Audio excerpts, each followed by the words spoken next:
I was sitting at my kitchen table in my house in Boulder, Colorado, staring at the soggy drywall sample I had cut from my basement wall, when I realized my entire life was about to become a legal nightmare. The March snowmelt had flooded my basement for the third time that season, and this time, I knew exactly who was responsible. My name is Xavier Quinlan, and I had bought my house in the Pleasant Ridge subdivision 2 years ago. It was a modest 3-bedroom ranch on a slight slope, nothing fancy, but it was mine. The neighborhood was one of those cookie-cutter developments that had sprung up in the early 2000s, complete with an overzealous HOA that seemed to have nothing better to do than measure the height of everyone's grass and complain about mailbox colors. The problem started last fall when the HOA decided to install a decorative retaining wall along the common area that bordered my property. The project was spearheaded by none other than Brenda Fitzgerald, the HOA president, a woman in her mid-50s with perfectly highlighted blonde hair and an attitude that could curdle milk. She had knocked on my door one October afternoon with a clipboard and a smile that didn't reach her eyes. "Xavier, we wanted to inform you about an exciting improvement project," she had said, her voice dripping with false enthusiasm. "We're installing a beautiful stone retaining wall along the greenbelt. It will really enhance property values." I had glanced at the plans she shoved under my nose. I wasn't a civil engineer, but something about the design seemed off. The wall appeared to redirect water flow directly toward my property line. "Brenda, I'm concerned about drainage. Won't this wall push water toward my foundation?" Her smile had frozen. "Our contractor assured us the design is perfectly sound. Besides, the HOA board has already approved it. We're just informing homeowners as a courtesy." That should have been my first clue to lawyer up, but I was busy with work and figured maybe I was wrong. I was a software developer for a tech company in Denver, and my expertise was in code, not construction. So I let it go. By December, the wall was complete. It was actually quite attractive, made of stacked stone that looked natural against the winter landscape. Then January came, and with it, the first heavy snow. Colorado winters are unpredictable, and that year we got dumped on. Nearly 40 inches fell over a 3-week period, piling up against the new retaining wall. The first flood happened in late January during a warm spell. I had gone down to the basement to grab some tools and found myself standing in 2 inches of water. My workshop was soaked, cardboard boxes were disintegrating, and my stored Christmas decorations were floating like sad, soggy boats. I spent the entire weekend running a sump pump and shop vac, pulling up ruined carpet and moving everything to higher ground. The water had come in through the foundation wall that faced the greenbelt, seeping through the concrete itself. Once everything was dry, I inspected the exterior and saw exactly what I had feared. The retaining wall had created a dam effect, and when the snow melted, all that water flowed downhill directly into my foundation instead of dispersing naturally across the greenbelt. I documented everything with photos and sent a formal email to the HOA board. Brenda's response came 2 days later, a terse message that said, "The HOA is not responsible for natural drainage issues. Please consult your homeowner's insurance for water damage claims." The second flood came in February. Another warm spell, another basement full of water. This time, I caught it earlier, but the damage was worse because the drywall had already been compromised. I could see mold starting to form in the corners. I called my insurance company, Mountain States Home Insurance, and filed a claim. The adjuster who came out was a middle-aged guy named Tom who had been doing this for 20 years. He walked around my property, looked at the retaining wall, and took extensive notes. "This isn't a natural drainage issue," he said, shaking his head. "That wall is directing water straight at your foundation. Did the HOA get permits for this?" I hadn't even thought to check. I don't know, should they have? Absolutely. Any structure that affects water drainage requires permits and engineering review. This looks like negligence to me. He took photos from every angle. "We'll cover your damage, but you should know that we'll probably go after the HOA for reimbursement." I felt a weight lift slightly. At least my insurance would handle the repairs. Tom's company approved my claim within a week, authorizing $12,000 for basement restoration, mold remediation, and replacement of damaged property. That brings me to March, sitting at my kitchen table with that soggy drywall sample. Because last night, the third flood had happened, and this one was catastrophic. I had been upstairs watching a movie when I heard a strange gurgling sound.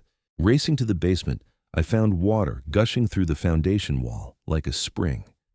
The snow had been melting rapidly over the past week, and the retaining wall had created a massive reservoir that finally found the weak point in my foundation. By the time I got the sump pump running, there was nearly 6 inches of water covering the entire basement floor. The restoration company was still down there now, running industrial dehumidifiers and blowers. The contractor had given me the bad news. The foundation wall itself was compromised. Hydraulic pressure from the repeated flooding had cracked the concrete. This wasn't just a cosmetic issue anymore. This was structural damage that could cost $50,000 or more to fix properly. I called Tom at the insurance company immediately. He arrived within 2 hours, his expression grim as he surveyed the damage. "Xavier, this has gone beyond a simple claim," he said, making notes on his tablet. "This is repetitive damage caused by a clear hazard. The HOA's wall is destroying your property." He looked me in the eye. "My company is going to pursue legal action against the HOA. This is egregious negligence." "What does that mean for me?" I asked. "It means we'll cover everything, but you're going to be a key witness in a lawsuit. Are you prepared for that?" I looked at my destroyed basement, thought about the thousands of dollars in lost property, the mold I was probably breathing, and the foundation that was literally crumbling. "Yes, absolutely yes." Tom nodded. "Good. I'll have our legal team contact you. In the meantime, document everything, every communication with the HOA, every photo, every receipt." Over the next few days, I became obsessed with documentation. I photographed the retaining wall from every angle. I filed a public records request with Boulder County and discovered that the HOA had never obtained permits for the wall. I printed out every email exchange with Brenda and the HOA board. I created a timeline of events in a spreadsheet that would make any data analyst proud. 2 weeks later, I received a call from Jennifer Martinez, an attorney with Mountain States Home Insurance's legal department. "Mr. Quinlan, I've reviewed your claim and the evidence you've provided," she said. Her voice was professional, but warm. "We're filing suit against the Pleasant Ridge HOA for negligence, failure to obtain proper permits, and property damage. The total damages we're seeking are currently at $68,000, but that may increase depending on the final assessment of your foundation repairs." $68,000? I was stunned. "That includes your 3 claims, projected foundation repairs, loss of property value due to structural damage, and remediation costs. We're also pursuing recovery of legal fees." This was really happening. My insurance company was going to war with my HOA. "What do you need from me?" I asked. "Your cooperation as a witness, and I need you to do something that might be difficult. Don't engage with the HOA directly anymore. All communication needs to go through me now. Can you do that?" I thought about Brenda and her dismissive attitude. That won't be difficult at all. The lawsuit was filed in Boulder County District Court 3 days later. I knew it had been served when Brenda showed up at my door at 7 in the morning, her face red and her voice shaking with fury. "How dare you!" she shrieked. "You're suing the HOA? You're suing your own neighbors?" I stood in my doorway in my bathrobe, coffee cup in hand, and felt surprisingly calm. "I'm not suing anyone, Brenda. My insurance company is suing the HOA for damages your illegal retaining wall caused to my property." "Illegal? That wall was built by a licensed contractor. Without permits, without engineering review, and it's destroyed my basement 3 times. My foundation is cracked. Did you think there wouldn't be consequences?" She pulled herself up to her full height, which wasn't particularly impressive. "The HOA board will fight this. We have insurance too, you know." "Then I guess your insurance company can talk to my insurance company. Please get off my property." Her mouth opened and closed like a fish. "You'll regret this. Xavier, the board can make your life very difficult." "Is that a threat?" "Because my lawyer would love to add harassment to the complaint." She turned and stormed off, nearly tripping over her own feet. I closed the door and realized my hands were shaking. Confrontation wasn't my strong suit, but I was learning. The HOA's response was swift and petty. Within a week, I received a violation notice for a small rust spot on my mailbox post. Then, another notice claiming my grass was a quarter-inch too tall. Then, a citation because I had left my garbage cans visible from the street for more than 12 hours after pickup. I forwarded every single notice to Jennifer Martinez. "They're retaliating," she said when I called her. "This is perfect. Keep everything they send you. It strengthens our case." The harassment escalated. I came home from work one day to find an orange sticker on my front door declaring my house in violation of the exterior maintenance standards because I had a small smudge of dirt on my garage door. Another day, I found a notice claiming my doormat was not an approved color. My neighbors started avoiding me. Some of them, I suspected, felt bad about what was happening, but were too afraid of the HOA to speak up. Others seemed to side with Brenda, giving me dirty looks when I checked my mail. One neighbor, an older man named Harold, who lived 3 houses down, did pull me aside one evening. "Xavier, I want you to know that not everyone thinks you're wrong," he said quietly, glancing around as if afraid of being overheard. "That wall has affected my drainage too. I've had water pooling in my backyard all spring, but I can't afford to fight the HOA." "You might not have to," I told him. "If my insurance company wins, it could force the HOA to fix the problem." He nodded, but still looked worried. "Just watch your back. Brenda has a vindictive streak." He wasn't wrong. The next HOA board meeting, which I attended with a small recording device in my pocket — Colorado's a one-party consent state for recordings, something I had verified with Jennifer — was a spectacle. The meeting was held in the community clubhouse, a beige box of a building with fluorescent lighting that made everyone look vaguely ill. About 30 homeowners were there, more than usual. Word had spread about the lawsuit. Brenda called the meeting to order and immediately launched into a speech about certain homeowners who were attacking the community. "We have someone in this very neighborhood who values his personal interests over the good of the community," she announced, her voice carrying across the room. "Someone who would rather sue his neighbors than work together to resolve issues." I raised my hand. "Point of order, I didn't sue anyone. My insurance company is pursuing damages against the HOA Corporation, not individual homeowners." She glared at me. "You're enabling it." "I'm the victim of your negligence," I said, standing up. "The retaining wall you installed without permits has flooded my basement 3 times. My foundation is cracked, I have mold, and instead of taking responsibility, you've been citing me for imaginary violations." Murmurs rippled through the crowd. A woman I didn't know well spoke up. "Is it true you didn't get permits?" Brenda's face flushed. "The contractor assured us we didn't need them for a decorative wall." "I have the county's response to my records request," I said, pulling out a printed document. "It's public record. No permits were filed, and county code requires permits for any retaining wall over 18 inches that affects drainage. Your wall is 4 feet tall." More murmurs, louder now. Another homeowner, a man in his 30s, stood up. "My crawl space has been wet all winter, too. I thought it was just bad luck." "Mine, too," said another voice. Brenda banged her gavel. "This is not the time or place for this discussion. The board is handling the lawsuit with our insurance company, and we're confident will prevail. Next item on the agenda." But the damage was done. The meeting devolved into arguments, with homeowners demanding to know why the board hadn't obtained proper permits and others wanting to know how much the lawsuit was going to cost them in terms of HOA fees.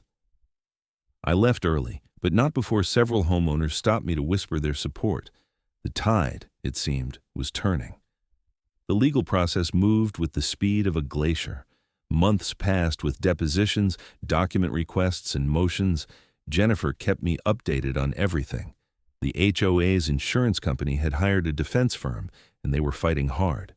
Their strategy was to claim that the water damage was due to natural runoff and poor maintenance of my property, not the retaining wall.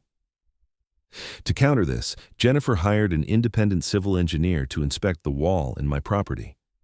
Dr. Marcus Wright was a professor at Colorado School of Mines and had 30 years of experience in hydrology and drainage systems. He spent an entire day at my house taking measurements, reviewing the property survey, and examining the retaining wall. His report was devastating to the HOA's case. In careful technical language, he explained how the wall had created a concentrated flow pattern that directed water against my foundation with significant hydraulic pressure.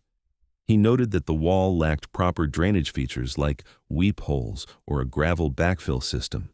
He calculated that the wall had increased water flow against my foundation by approximately 300% compared to natural conditions. In my professional opinion, his report concluded, the retaining wall constructed by the Pleasant Ridge HOA is the direct and proximate cause of the water damage to Mr. Quinlan's property. The wall was designed and constructed in a manner that violates basic principles of drainage engineering and local building codes. Jennifer was ecstatic. This is exactly what we needed. Their defense is going to crumble. But the HOA wasn't giving up.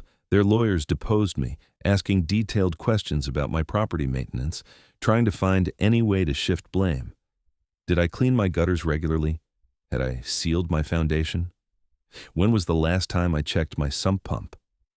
I answered every question honestly. Yes, I cleaned my gutters every fall. No, I hadn't sealed my foundation because the house inspection when I bought it said the foundation was in excellent condition. My sump pump was only 2 years old and professionally installed. Their lawyer, a sharp-looking woman in an expensive suit, tried to rattle me. Mr. Quinlan, isn't it true that you've been hostile toward the HOA board since you moved in? No, that's not true. You've repeatedly questioned board decisions at meetings. I've asked questions? Yes, that's my right as a homeowner.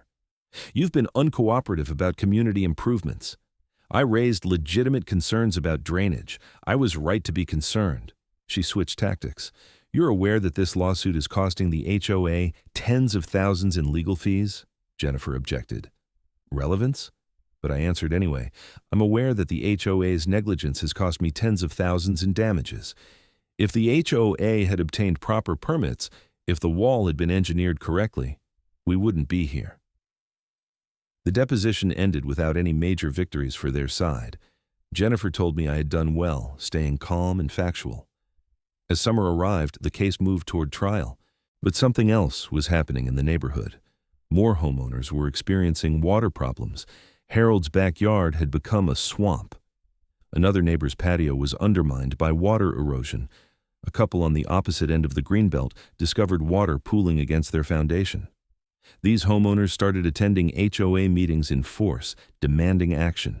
Brenda tried to maintain control, but the board was fracturing. 2 board members resigned, citing the stress of the lawsuit.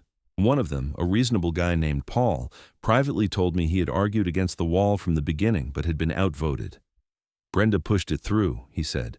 She wanted something impressive to put in the HOA newsletter. She didn't care about the engineering.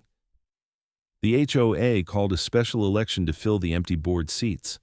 To Brenda's horror, 2 homeowners who supported my position were elected. The balance of power had shifted. At the next board meeting in July, one of the new board members made a motion to settle the lawsuit. The room erupted in debate. Brenda argued passionately against it, insisting they would win at trial. But the votes were there. The motion passed 4-3. Jennifer called me the next day. The HOA wants to settle.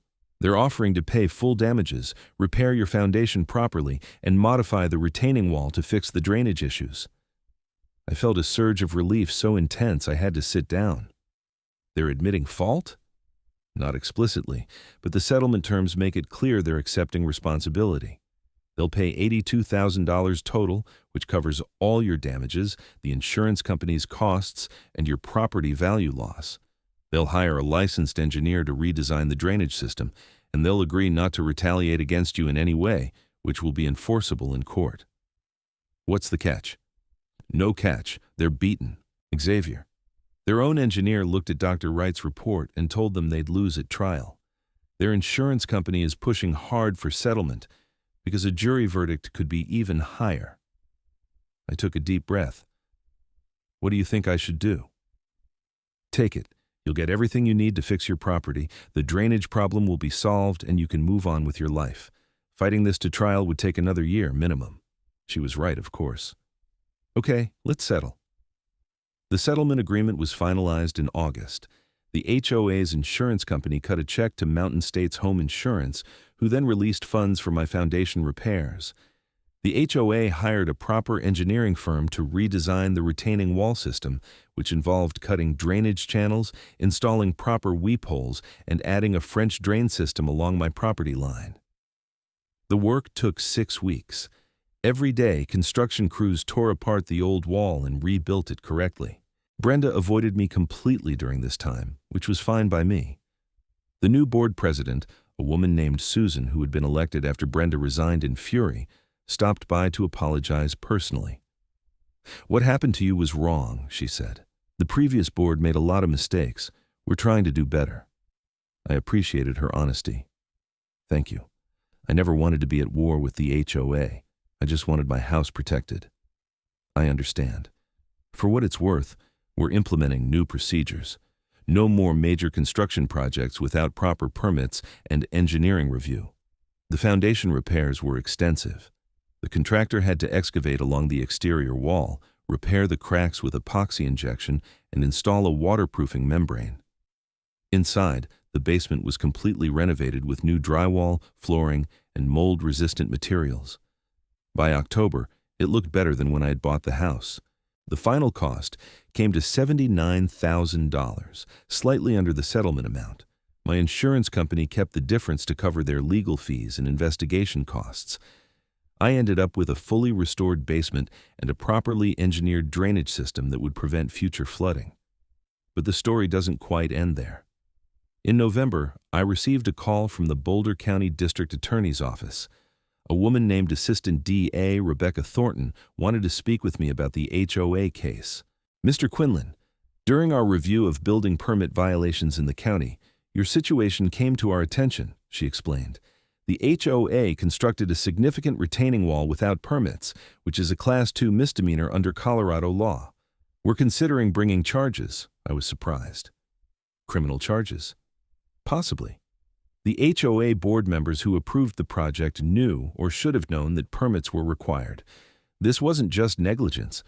There's evidence they were specifically told by the contractor that permits might be needed and chose to proceed anyway." "How do you know that?" "The discovery process in your civil lawsuit. Your insurance company's investigation turned up emails. We've subpoenaed the HOA's records." My mind raced. Brenda and the old board members could face criminal charges. Part of me felt vindicated, but another part just felt tired. "What happens if you press charges?" I asked. "Probably a plea deal, honestly. Community service, fines, probation. But it would be on their record. And it sends a message that HOA boards can't just ignore building codes." "What do you need from me?" "Your testimony, if it goes to trial. But I doubt it will.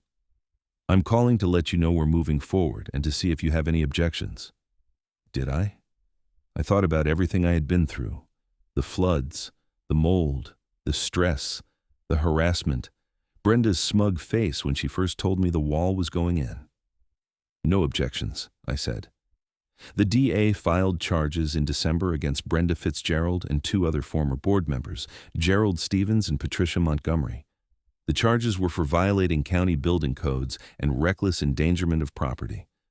The local newspaper ran a story about it, and suddenly my case became a cautionary tale about HOA overreach. The 3 defendants hired lawyers and fought the charges initially, but by January they accepted a plea deal. Each was sentenced to 100 hours of community service, 2 years of probation, and fines of $5,000. More importantly, as part of the plea agreement, they were barred from serving on any HOA board in Colorado for 5 years. Brenda's reaction, according to neighbors, was explosive. She ranted about persecution and witch hunts. But she couldn't escape the fact that her decisions had led to nearly $80,000 in damages and criminal convictions. Life in Pleasant Ridge slowly returned to normal. The new HOA board was competent and reasonable. They stopped the petty violation notices and focused on actual community maintenance. The retaining wall, now properly engineered, actually did look nice and caused no further drainage issues. My basement stayed dry through the winter and into the following spring. The first major snowmelt of the new year came in March, and I found myself going down to the basement multiple times a day to check for water. But the new drainage system worked perfectly. Water flowed harmlessly through the French drain and away from my foundation. Harold stopped by one afternoon in April to see how I was doing. "I heard the spring runoff hasn't been a problem this year," he said. "Not at all. Bone dry down there," he smiled. "You did the whole neighborhood a favor, you know. Half of us were having water issues because of that wall. Now they're fixed. I'm just glad it's over. Are you planning to stay? I know this whole ordeal was stressful." I had thought about moving. The idea of starting fresh somewhere else was tempting, but this was my home. I had fought for it, quite literally. Why should I be the one to leave? "Yeah, I'm staying," I said. "This is my house." He clapped me on the shoulder. "Good. We need more homeowners willing to stand up to HOA nonsense." As Harold walked back to his house, I stood in my driveway and looked at my property. The grass was green, the flower beds were blooming, and my basement was dry.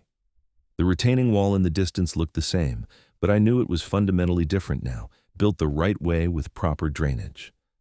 I thought about the past year and everything that had happened. The floods, the stress, the lawsuit, the harassment. It had been exhausting and frustrating, but in the end, standing up for myself had been worth it. My insurance company had fought the battle in court, but I had provided the evidence and testimony that made victory possible. The settlement money had repaired my house, the criminal charges had held the responsible parties accountable, and the HOA had learned an expensive lesson about following building codes and listening to homeowners' concerns. I went inside and down to the basement, running my hand along the new drywall. Everything was smooth and dry, the air smelling of fresh paint instead of mold and dampness. This was what justice looked like, rebuilt foundation and all. My phone buzzed with an email. It was from Jennifer Martinez, my insurance company's attorney. The subject line read, "Case closed, final documentation." I opened it and read her message. "Xavier, all final paperwork has been processed and filed. Your case is officially closed. It's been a pleasure working with you. You are an excellent client and witness. Best wishes for a dry basement and a peaceful future." I smiled and typed a response. "Thank you for everything. Couldn't have done it without you." That evening, I invited a few friends over, people who had supported me through the ordeal. We sat in my basement, which I had set up as a comfortable rec room with a new couch, TV, and bar area. We played poker and drank beer, and not once did anyone worry about water seeping through the walls. "You really turned this place around," my friend Marcus said, looking at the renovated space. "Looks like a professional job." It was. Insurance covered everything. The contractor did amazing work. "And the HOA is paying for all of it?" "Their insurance did, yeah. Plus legal fees, everything." He shook his head in amazement. "Man, I can't believe they tried to stonewall you at first. What were they thinking?" "They thought they could bully me into just accepting it. Brenda especially thought she was untouchable because she was HOA president." "How's she doing now?" another friend Carlos asked with a grin. "Convicted criminal with a $5,000 fine and 100 hours of community service, and she can't be on an HOA board for 5 years. Carlos laughed. "Justice served." We played cards late into the night, and when everyone left, I did a final walkthrough of my house before bed. Everything was quiet and secure. I had been through a battle and come out victorious, not through my own legal expertise, but by having the right insurance company and being willing to stand firm.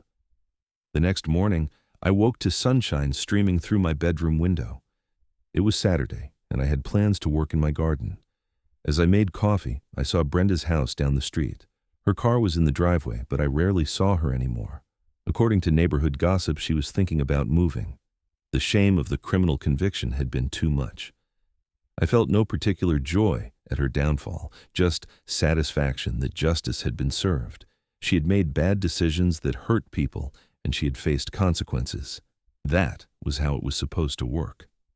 Around mid-morning, as I was planting tomatoes in my vegetable garden, Susan from the HOA board stopped by.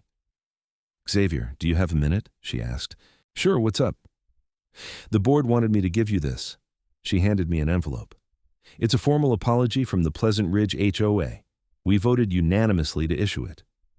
I opened the envelope and read the letter inside. It was brief but genuine, acknowledging that the previous board had made serious errors in judgment, expressing regret for the damage to my property and the harassment I had endured, and committing to better practices going forward. Thank you, I said. This means something. We also wanted to let you know that we're implementing new bylaws. Any construction project over $10,000 will require a vote by all homeowners, not just the board. And all projects will require permits and engineering review before approval. That's a good policy, she smiled.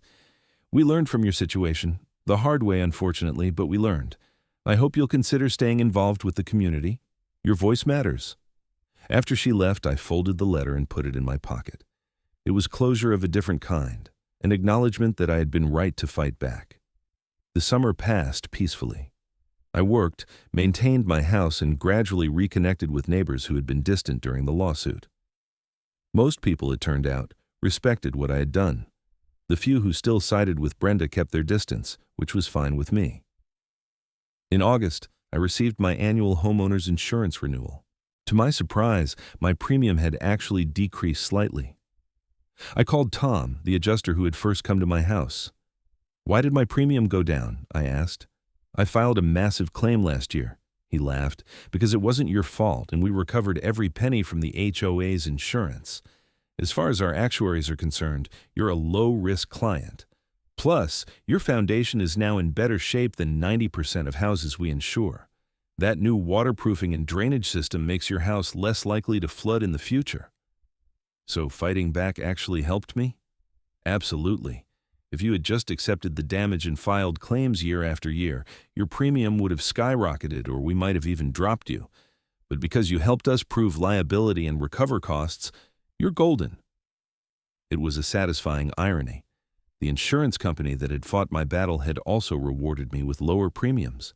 As fall approached and the first anniversary of the settlement passed, I found myself reflecting on everything I had learned. I had learned that HOAs are not all powerful, despite their posturing. I had learned that insurance companies, for all their reputation, will sometimes fight hard for their clients when liability is clear. I had learned that documentation and evidence are crucial in any legal dispute.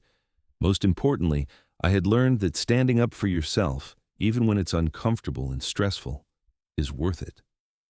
If I had just accepted Brenda's dismissive response to my first flood, I would still be dealing with a wet basement, mounting damage, and no recourse. Instead, I had a fully restored home, a proper drainage system, and the satisfaction of knowing that the people responsible had been held accountable. The retaining wall still stood along the greenbelt, but now it was a monument to proper engineering rather than negligence. When new homeowners moved into the neighborhood, I sometimes saw them admiring it, not knowing the battle that had been fought over those stones. One October evening, I was raking leaves in my front yard when a young couple walked by with a baby stroller. They waved, and the man called out, "Are you Xavier Quinlan?" "Yes, that's me." They approached, and the woman said, "We just moved in down the street. Our realtor told us about what happened with the HOA lawsuit. We wanted to thank you." "Thank me?" The man nodded. "We were worried about buying in an HOA neighborhood because of horror stories we'd heard. But knowing that this community held its board accountable made us feel better about it. Plus, our house inspection noted excellent drainage systems, which apparently was part of the settlement." It was, I confirmed. The HOA had to fix drainage issues throughout the neighborhood. "Well, we appreciate it. It's good to know that homeowners here have rights and that the HOA can't just do whatever it wants." After they left, I stood in my yard holding my rake and smiling. I hadn't thought about the broader impact of my case, but of course, there was one. Other homeowners benefited from the improved drainage. Future buyers had more confidence in the neighborhood, and the HOA board was now more accountable and careful. My phone rang. It was my mother, calling from Arizona where she had retired. "Xavier, honey, how are you? How's the house?" "Great, Mom. Basement's still dry, everything's perfect." "I'm so proud of how you handled that whole situation. Your father and I were worried it would drag on forever." "It did drag on, but it ended well. That's what matters.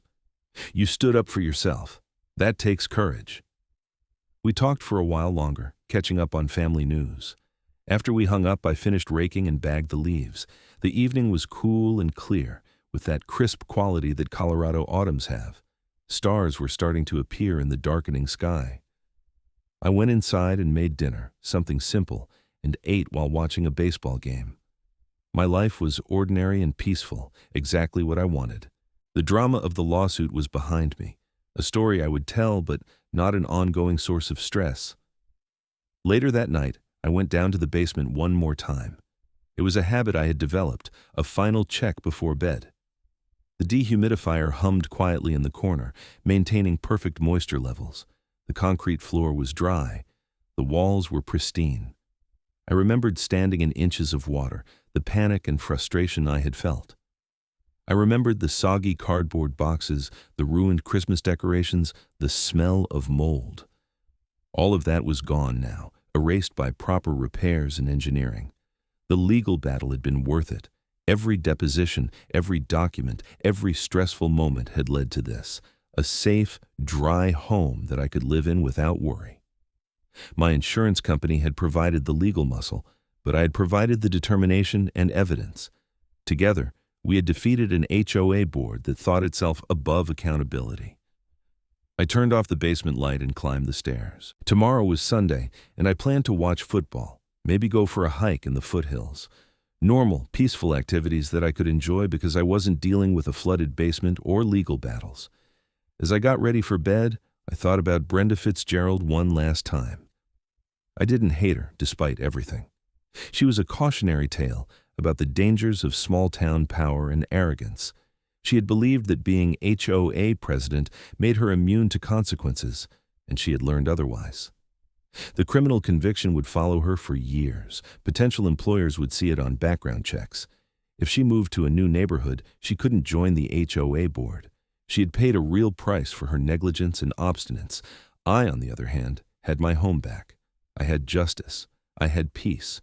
I climbed into bed and turned off the light. Outside, the wind rustled through the trees. Down the hill, I could hear the faint sound of water moving through the new drainage system, flowing harmlessly away from my foundation. It was a sound that once would have terrified me, but now it was just evidence that everything was working as it should. The lawsuit had changed me in subtle ways. I was more confident now, more willing to question authority and demand accountability. I had learned that institutions, whether HOAs or anything else, are made up of people who make mistakes and sometimes need to be challenged. I had also learned the value of good insurance. Mountain States Home Insurance had gone to bat for me in a way I hadn't expected. They could have just paid my claims and written off the losses, but instead they had pursued the responsible party aggressively. Their legal team had been professional, thorough, and ultimately successful. When I renewed my policy, I had written a letter to the company president thanking them for their support. I had received a personal response saying that pursuing subrogation against negligent parties was part of their commitment to policyholders. It was corporate speak, but I believed it. They had proven it. As I drifted off to sleep, my last thought was simple satisfaction. I had been wronged. I had fought back through the proper channels, and I had won. The system, for all its flaws, had worked. Justice had been served. The next few months passed without incident. Winter came again, bringing snow and cold, but my basement remained dry. The drainage system performed flawlessly, channeling snowmelt away from the foundation just as it had been designed to do. Each time it snowed heavily, I felt a moment of anxiety, old memories surfacing, but then I would check the basement and find everything perfect. The HOA continued operating under new leadership. Susan and her fellow board members were competent and careful, always obtaining permits, always consulting with homeowners before major decisions. The neighborhood was more harmonious than it had been in years. I ran into Paul, the former board member who had opposed the retaining wall, at the grocery store one day. "Xavier, good to see you," he said. "How's everything?" "Great, no complaints." "I'm glad it worked out. I felt terrible about what happened. I tried to stop that wall project, but Brenda had the votes." "I know. You resigned rather than be part of the mess. I respected that." He nodded. "I couldn't be associated with it. Once I saw the damage to your basement, I knew it was negligence. I'm just sorry it took a lawsuit to fix it." "Sometimes that's what it takes." We talked a bit more, and as we parted ways, I realized I harbored no resentment toward anyone except Brenda and the board members who had actively pushed the project forward. People like Paul, who had tried to do the right thing, were blameless. By the time spring arrived again, marking 2 full years since I had bought the house, Pleasant Ridge felt like a true home. I knew my neighbors, participated in community events, and even volunteered for the HOA's landscaping committee. The irony wasn't lost on me, volunteering for the organization I had sued, but the HOA under new leadership was a different entity. At a landscaping meeting, someone suggested planting trees along the greenbelt near the retaining wall. The new HOA president, Susan, immediately said, "That's a great idea, but we'll need to consult with an engineer to make sure the roots won't affect the drainage system or the wall's foundation." Everyone agreed without hesitation. The lawsuit had taught the entire community a lesson about proper planning. Later that spring, I received a letter from Jennifer Martinez, the insurance company attorney. She was reaching out to let me know that my case had been used as a training example in their legal department. "Your thorough documentation and cooperation made our job much easier," she wrote. "We now use your case to teach adjusters and clients about the importance of evidence gathering. Thank you for being such an excellent client." I felt oddly honored. My nightmare had become a teaching tool to help others. If my experience could help future homeowners navigate similar situations, then something good had come from the struggle. As the second anniversary of the first flood approached, I decided to have a party. I invited friends, supportive neighbors, and even some of the new HOA board members. It was both a celebration of my home and a symbolic closing of that chapter. People filled my house, including the basement, which was now a comfortable entertainment space. Someone joked about bringing water balloons, but the humor was gentle, not cruel. Everyone there knew what I had been through. Harold raised a glass and proposed a toast. "To Xavier, who taught this neighborhood about accountability and proper drainage." Everyone laughed and drank. Later in the evening, Susan pulled me aside. "I want you to know that the HOA has implemented policies based on what happened to you. We're requiring engineering reviews for all major projects. We're maintaining an escrow fund for emergency repairs, and we've created a homeowner grievance process that goes directly to an independent mediator if needed." "Those are good changes," I said. "They're necessary changes. What happened to you should never happen again." As the party wound down and guests departed, I stood in my basement and looked around. This room had been the center of so much stress and conflict, but now it was just a room. A nice room, with comfortable furniture and good memories being made. The final guest left around midnight, and I spent a few minutes cleaning up before heading to bed. As I climbed the stairs from the basement, I paused and looked back. The lights were off except for a small lamp in the corner, casting a warm glow.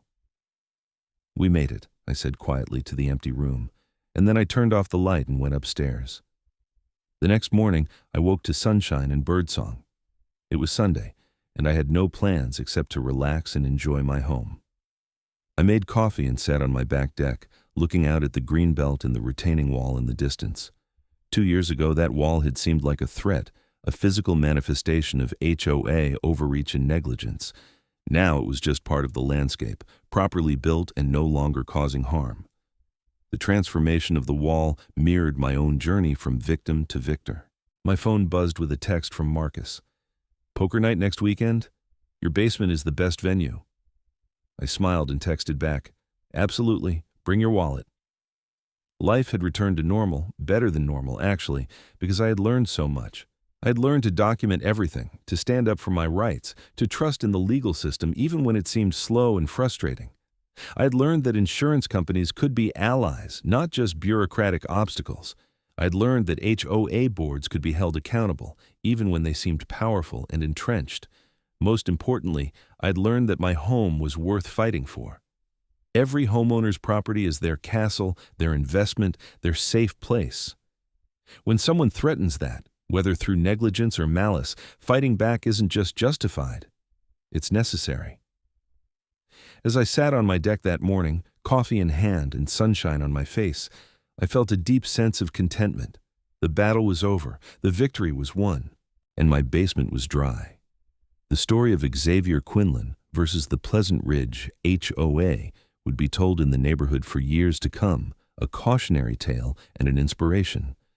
But for me, it was simply the story of how I protected my home and held the powerful accountable, and in the end, that was enough.